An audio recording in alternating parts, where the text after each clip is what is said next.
இப்போ நம்ம 7th question பார்த்தீங்கன்னா, product sales analysis. Okay. So இதில என்ன குடுத்துருக்காங்கன்னு பார்த்தீங்கன்னா, write a solution to report the product name கேட்டிருக்காங்க, இயர் கேட்டிருக்காங்க, பிரைஸ் கேட்டிருக்காங்க. ஓகே. ஸோ அது வந்து பார்த்தீங்கன்னா, each sales ID in the sales table. Okay. So இந்த எல்லா சேல்ஸ் ஐடிக்கான ப்ராடக்ட் நேமு, இயரு அண்ட் அதோட பிரைஸ் கேட்டிருக்காங்க. ஸோ இது ரொம்பவே சிம்பிளான ஒரு கொஸ்டின் தான்.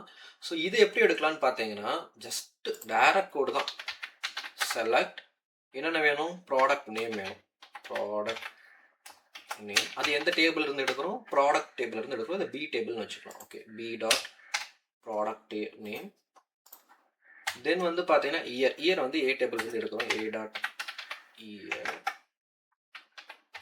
கமா பி டாட் நெக்ஸ்ட் என்ன கேட்டிருக்காங்க? ப்ரைஸ். ஓகே. ப்ரைஸுமே வந்து ஏ டேபிளில் தான் அவைலபிளாக இருக்குது. ஸோ ஏ எடுத்துக்கிறோம்.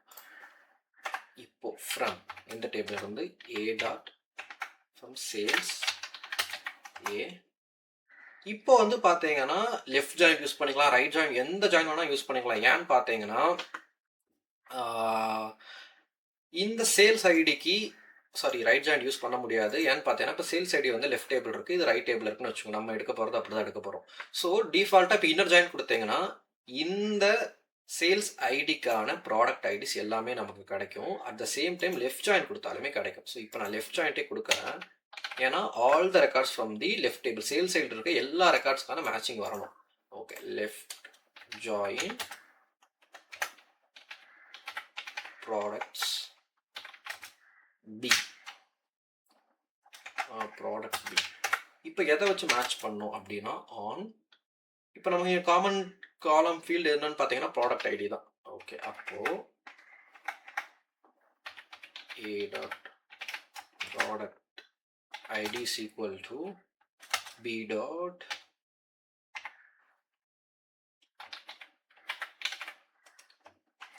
Product ID. ஓகே. இதில் நம்மளை ஆர்டர் பை ஏதாவது பண்ண சொல்லிருக்காங்க? எதுவுமே பண்ண சொல்லல. சிம்பிளான ஒரு கோட். ஓகே. ட்ரை பண்ணி பார்ப்போம். ஓகே. அவ்வளோதான். ஸோ நமக்கான ப்ராடக்ட் நேமுக்கு ஸ்பெசிஃபிக் இயர் அதோட ப்ரைஸுமே வந்துருச்சு. இப்போ இந்த இடத்துல நம்ம ரைட் ஜாயிண்ட் யூஸ் பண்ணால் என்ன ஆகும்னு பார்க்கலாம். இப்போ ரைட் ஜாயிண்ட் யூஸ் பண்ணால் என்ன ஆகும் கெஸ் பண்ணுங்க பார்ப்போம். ராங். ஏன் ரைட் ஜாயிண்ட் யூஸ் பண்ண முடியாதுன்னு சொன்னேன்னு பார்த்தீங்கன்னா இப்போ ரைட் ஜாயின்னா என்ன? All the records from the right table only matching records from the left table. இப்போ ரைட் டேபிள் என்ன பண்ணுறோம்? ப்ராடக்ட் நேம் எடுக்கிறோம். ஸோ இப்போ இது எல்லாமே வரும். பட் இதுக்கான ப்ராடக்ட் ஐடி இங்கே சேல்ஸ் டேபிள் இருக்கான்னு பார்த்தீங்கன்னா இப்போ சாம்சங் பார்த்தீங்கன்னா 300. இதுக்கோட ப்ராடக்ட் ஐடி இங்கே கிடையாது. நமக்கான ரெக்யர்மெண்ட்டில் என்ன எல்லா சேல்ஸ் ஐடிக்கான டேட்டா தான் தேவைப்பட்டிருக்கு. ஸோ அப்போ இந்த எல்லா சேல்ஸ் ஐடிக்கான டேட்டாக்காக தான் நம்ம லெஃப்ட் ஜாயிண்ட் யூஸ் பண்ணியிருக்கோம். ஸோ இதுவே நம்ம இன்னர் ஜாயிண்ட் யூஸ் பண்ணாலும் அதே எரர் தான் வரும். ஓகே. லெஃப்ட் ஜாயிண்ட்டை போட்டு ட்ரிகர் பண்ணி நம்ம சப்மிட் பண்ணிடலாம். ஓகே. சப்மிட் ஆயிருச்சு. ஸோ இதுவுமே பேசிக்கான ஒரு ஜாயின் ஸ்டேட்மெண்ட் தாங்க. நெக்ஸ்ட் போக போக கொஞ்சம் இன்டெப்த்தாக வர சான்சஸ் இருக்குது. ஓகே. நெக்ஸ்ட் கொஸ்டின்ஸ்க்கு நம்ம போயிடலாம்.